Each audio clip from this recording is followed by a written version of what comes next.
To get tight, what's up guys, what is going on? Welcome back, hope y'all are doing well. So normally I said I wasn't going to touch on these subjects because it's not really something I gravitate towards, but having done the Vincent Company video, I had some fun with this, so I thought I'd take another stab at it. So this topic actually kind of fascinated me. It was quite fascinating, and I've been following it since last season with Jadon Sancho playing at Manchester United, and I thought it was pretty interesting, the whole debacle with him and Erik Ten Hag.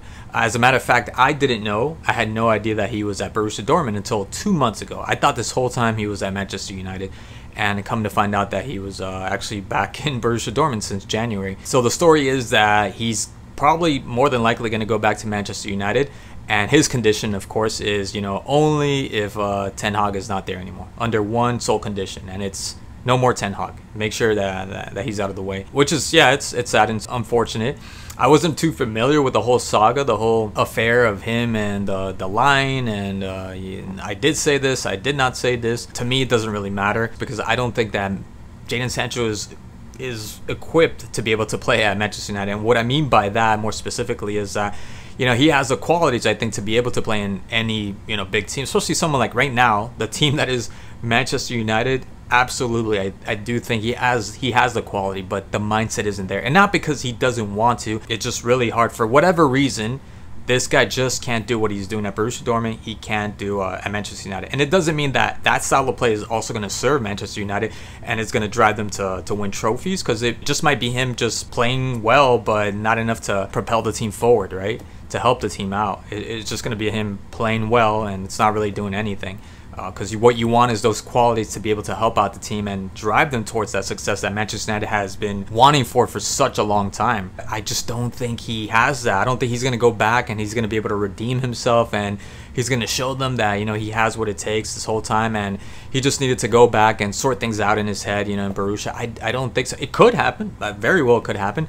But it doesn't seem that way. It doesn't appear that that's what's going to happen. To me, he seems like, if anything, he might be, and this is me just saying, he might be a middle of the league team, like some, I don't know, or West Ham, or maybe Tottenham, perhaps, maybe.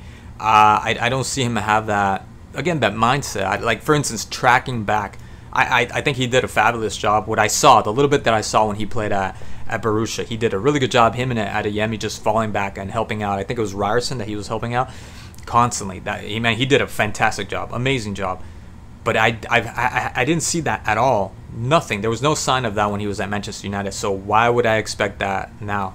Because Ten Hag isn't there. Before he had that whole tiff, that whole thing with Ten Hag, he was working in pretty good conditions, right? He was happy. I'm assuming he was happy when he just got there. And I never saw it. Obviously, I haven't seen him from the very, very beginning when he got to Manchester United.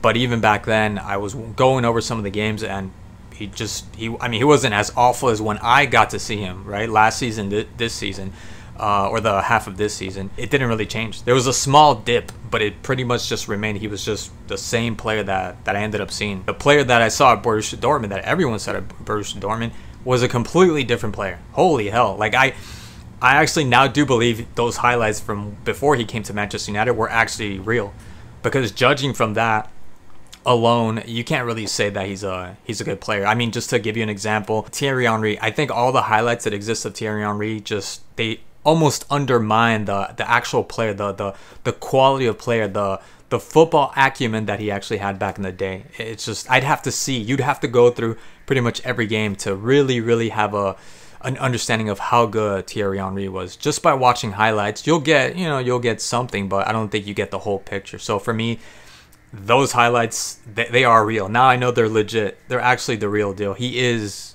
a great player. He's a really good player, Jadon Sancho. So him going back to Manchester United, which I think is going to eventually happen, because unless they pay those 50 million, 64, 65 million dollars, it doesn't look like it's going to happen, him staying at Borussia Dortmund. So that's interesting. That's just something that I was just thinking about. What is going to happen with this kind of player? Night and day, him playing at Manchester United and playing at Borussia Dortmund. And that's it. Yeah, that's pretty much it. Now, for Ten Hag, I also think that he should just, he should pull a Thomas Tuchel, and he should just dip. He should go somewhere else. Because him staying, even if he does stay, I feel that he's eventually just going to get sacked. and sooner rather than later. He's going to get canned. It's just not working out, and it's time to say our goodbyes. Because this club is struggling. Manchester United, it's no secret, Manchester United are struggling, and I think they need someone else. You know, I heard the rumors of the candidates being Roberto De Zerbi. That would be really good. Thomas Tuchel, which is my favorite candidate, and Pochettino.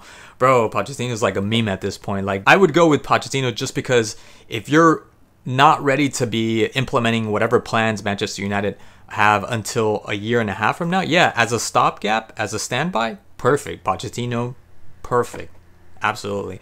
But he's not going to be the one to thrust you into that new era for Manchester United. No way. So yeah, I think he should definitely just part ways. If he stays, I mean, that's great, but I'd hate to see him just go through the more of the same. I doubt that this is going to change for Ten Hag.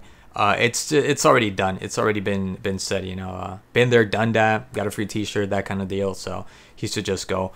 So yeah, pretty interesting things. We'll be following a little bit more on Manchester United because like many people, I want to see them thrive. I want to see them do well. Anyways, guys, that's all I got for today. Thank you so much for watching, and I'll see you guys in the next video. Tschüss.